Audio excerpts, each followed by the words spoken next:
প্রিয় বন্ধুগণ, সবাইকে আন্তরিক অভিনন্দন ও শুভেচ্ছা। আজকের এই সুন্দর এবং রুদ্র কোরজ্জ্বল বিকেল আমি এসেছি বন্ধু ইকরামুল্লাহ চৌধুরীকে নিয়ে। উনি মূলত আমাকে নিয়ে এসেছেন। এই শহরটির নাম হচ্ছে ক্যালগেরির পাশে সুন্দর একটি ছোট্ট শহর, নাম হচ্ছে স্ট্রাথমোর। এবং স্ট্রাথমোর শহরটি খুবই পরিচ্ছন্ন, সুন্দর। আপনাদেরকে পরবর্তীতে অন্য ভিডিওতে দেখাবো। এই শহরটির জনসংখ্যা হচ্ছে 16,000-এর মতো। সুন্দর, সিমসাম, গুছানো, সুন্দর, পরিচ্ছন্ন। মানুষের তৈরি শহর এত সুন্দর হতে পারে তা না দেখলে বিশ্বাস করার মতো নয়। এই যে আমরা দাঁড়িয়ে আছি স্ট্রাথমোর মিউনিসিপাল বিল্ডিংয়ের সামনে, এবং সেই সাথে বন্ধু ইকরামুল্লাহ চৌধুরী। আমি ঘুরিয়ে দেখছি, এমন সুন্দর নীল আকাশ কখনো দেখেছেন? এই সুন্দর নীলিমা, এই নীলের সমারোহ, এবং আপনাকে, আমাকে, সবাইকে সাদর সম্ভাষণ জানাচ্ছে। স্ট্রাথমোরের এই সুন্দর পরিবেশে আসবেন ভালোবাসার মানুষ নিয়ে, প্রীতি প্রণয়ে সাজানো লোকদেরকে নিয়ে, এবং সেই সাথে আমি আসছি আমার প্রীতি প্রণয়ে সাজানো বন্ধু ইকরামুল্লাহ চৌধুরীকে নিয়ে। ইকরামুল্লাহ চৌধুরী বাংলাদেশে একটি ছোট্ট সুন্দর পরিবারে তার জন্ম।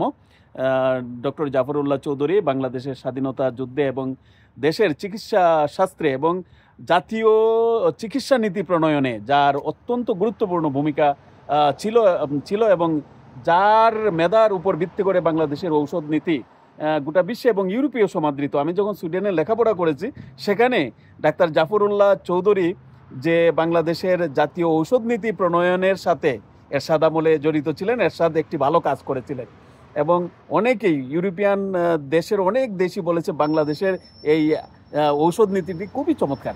সে যাই হোক, আজকে বলছি এই যে স্ট্রাথমোর নিয়ে, এই সুন্দর স্ট্রাথমোরে আপনারা আসবেন এবং এই সুন্দরকে ভালোবাসবেন। এবং আমার বন্ধু ইকরামুল্লাহ বলছিলেন যে আমাদের দেশগুলোকে ঠিক ওই রকম পরিকল্পনায় সাজাতে হবে। তা আমি বললাম যে এই পরিকল্পনায় সাজাতে হলে যারা এই ক্ষমতায় আসেন তাদেরকে এই মানসিকতা সম্পন্ন মানুষ হতে হবে। সুন্দর মূল্যবোধ, সুন্দর চিন্তা, সুন্দর ভাবনা, সুন্দরকে তাদের নয়নে ধারণ করতে হবে। রবীন্দ্রনাথ বলছেন, আমি বারবার বলি, সবার কাছে বলি, যে রবীন্দ্রনাথ বলছেন সংস্কৃতিজন এমন একজন মানুষ যার কথায় মাধুর্য, কর্মে কল্যাণবোধের ব্যঞ্জনা, আর চোখে হচ্ছে প্রীতির প্রভা। অর্থাৎ চোখের মধ্যে যদি ভালোবাসা এবং প্রীতি না থাকে, তাহলে দুনিয়ার বিশাল বড় বড় ডিগ্রি নিয়েও মানুষ অমানুষ হয়। পৃথিবীতে অনেক অমানুষ আছে বড় ডিগ্রিধারী, যারা পৃথিবীর অগণিত মানুষের কষ্ট এবং দুঃখের কারণ, এবং সেই দুঃখ কষ্ট এক চরম পর্যায়ে অবতীর্ণ হয়েছে, এবং পৃথিবীতে তারা ঘৃণিত, লাঞ্ছিত, বঞ্চিত।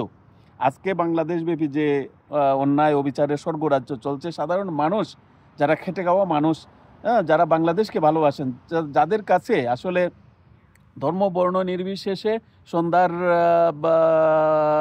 সন্ধ্যায় তারা সুন্দর আঙ্গিনায় বসে সবাই মিলেমিশে একাকার হয়ে যান, আজকে এই মানুষগুলোকে পর্যন্ত দ্বিধাবিভক্ত করা হচ্ছে বিভিন্নভাবে। তো এই অবস্থার পরিসমাপ্তি হোক, এই সুন্দর জেগে উঠুক সবার প্রাণে মনে, এবং স্ট্রাথমোরের সৌন্দর্য দেখেন আপনারা। ইকরামুল্লাহ চৌধুরী, কিছু বলবেন? না, ধন্যবাদ। তো আমাদের বন্ধুবর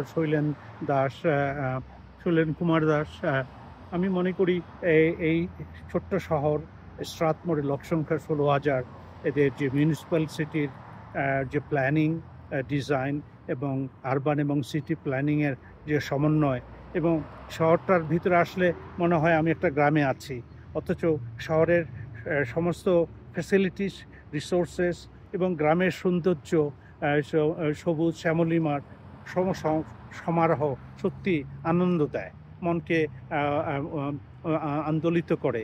এই শরতের এই বিউটিফুল এই বিকালবেলায় আমরা এসেছি, আপনাদেরকে জানাচ্ছি যে আমরা খুবই এনজয় করছি, এবং আপনাদের সকলকে ধন্যবাদ জানাই, আপনাদের শুভকামনা করি। যে যেখানেই থাকুন, ভালো থাকুন, সুস্থ থাকুন। ধন্যবাদ। সুন্দর এসে যে উঠুক জীবন, আর সুন্দর প্রতিস্থাপিত হোক আপনাদের কর্মে, সবার প্রেরণায়, সবার অনুপ্রেরণায়। দেশ তথা পরিবার থেকে শুরু করে রাষ্ট্র পর্যায় পর্যন্ত পরিবারকে সুন্দরভাবে সাজাতে পারলেই, প্রতিটা পরিবারের জনগণ সুন্দর হলেই এই সুন্দর একটি দেশ গড়ে উঠবে, সুন্দর মানুষের দেশ। ধন্যবাদ সবাইকে। আবারও দেখা হবে অন্য কোনো ভিডিও বার্তায়।